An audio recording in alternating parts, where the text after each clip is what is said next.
Lo más importante de la cabeza ósea. Estamos observando claramente una cabeza ósea en vista superior, donde queda clara una calota, el detalle de un pequeño hueso womeriano. Retiramos la calota y entonces lo que normalmente nosotros nos vamos a encontrar es con la dura madre, que es la membrana que recubre el cerebro. Entonces todo accidente que tenga la dura madre evidentemente va a tener una impronta sobre la calota. Fíjense ustedes el detalle de esta estructura oscura. Esto es lo que queda del seno longitudinal superior, les recuerdo que es una vena, y esto justamente hace esta impronta en la calota. Fíjense ustedes los vasos arteriales que tiene la dura madre, que justamente hace estas improntas. Y desde luego esta estructura tiene que estar insertada en el cráneo, porque si no uno giraría la cabeza y sería una esfera que gira sobre otra. Entonces vamos a detallar a la cresta frontal. Acá me han dado un láser a ver si funciona. ¿Ven? Esta es la cresta frontal, ya la hemos visto. Acá estaría la protuberancia occipital interna. Son todos lugares donde se inserta la dura madre. Estos son aspectos muy importantes de la calota. Y otra cosa que quiero destacar en este sentido son estos accidentes que podemos observar aquí, estas irregularidades, que también son lugares donde la dura madre se inserta, son las fositas granulares. Bueno, vamos a retirar la dura madre. Obviamente no nos sorprende encontrarnos con el hemisferio cerebral. Hemos retirado la mitad de un hemisferio, se observa la profundidad del cerebelo. Retiramos el hemisferio cerebral de esta manera. Muy bien. Se observa el cerebelo con el tronco encefálico que retiramos. Y ahora sí, accedemos a lo que nosotros denominamos como endobase. Vamos a acercarnos a los distintos accidentes. Yo les recuerdo que para esto trazamos una línea imaginaria que pasa por aquí. Este es el borde posterior de las alas menores del efenoides. Y una línea que pasa por el peñasco, por detrás de la silla turca y por el otro peñasco. De esta forma me queda una región anterior, una región media y una región posterior. En la región anterior destaco la cresta frontal. Miren que bien se ve el agujero ciego, la apófisis crista galli. Todo esto se inserta a la dura madre. La lámina cribosa del etmoide, donde pasan los filetes olfatorios. Fíjense ustedes las impresiones digitales, producto de que, claro, el cerebro, aquí lo traigo nuevamente en vista inferior, se va a apoyar. Entonces las circunvoluciones, que son estos pliegues que se observan, van a determinar estas circunstancias.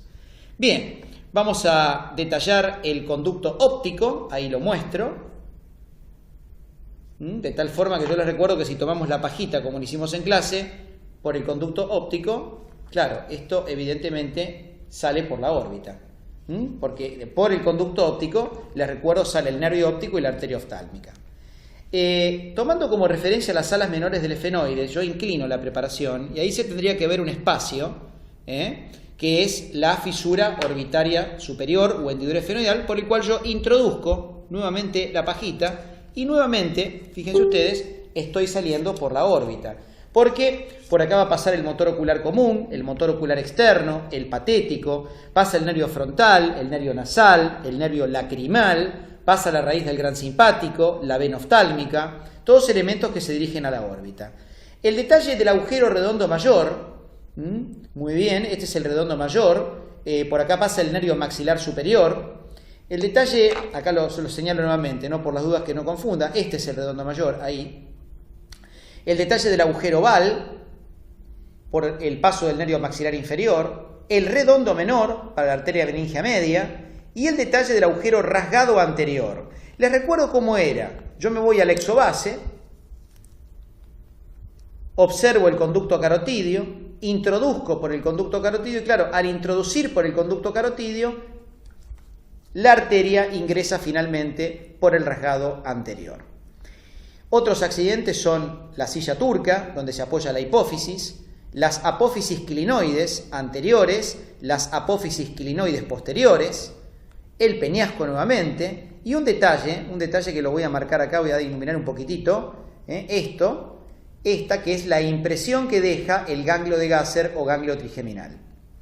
Vamos ahora a la fosa cerebral posterior. Les muestro en pantalla, vamos a usar el láser para esto. Acá estamos. el conducto auditivo interno. A ver si logro compatibilizar con mucha tecnología para mí esto. Ahí está, ese es el conducto auditivo interno, ahí estamos. Por acá va a pasar el octavo par, vestíbulo coclear, el séptimo nervio facial. Fíjense qué bien se ve el agujero rasgado posterior. Les recuerdo que por acá pasa el par craneal número 9, número 10, número 11. Les recuerdo que en la parte inferior van a ser la yugular interna. Qué bien se ve, bueno, yo diría sobre este aspecto no hay dudas, ¿no? El agujero magno. Y si observamos el agujero magno, aquí en la parte inferior vamos a poder ver el agujero condilio anterior. Bien, un detalle de esto es esta depresión que estamos observando, que estoy marcando. Este es el seno sigmoide, ahí lo estamos viendo, muy importante marcarlo, que desemboca en el rasgado posterior. Estos son los aspectos más importantes de la endobase. Vamos ahora a la exobase. Vamos a la exobase, muy interesante.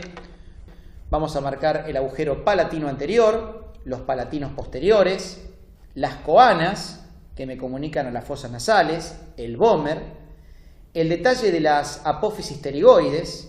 Y no olviden lo que yo les había marcado, el conducto vidiano. ¿Dónde está?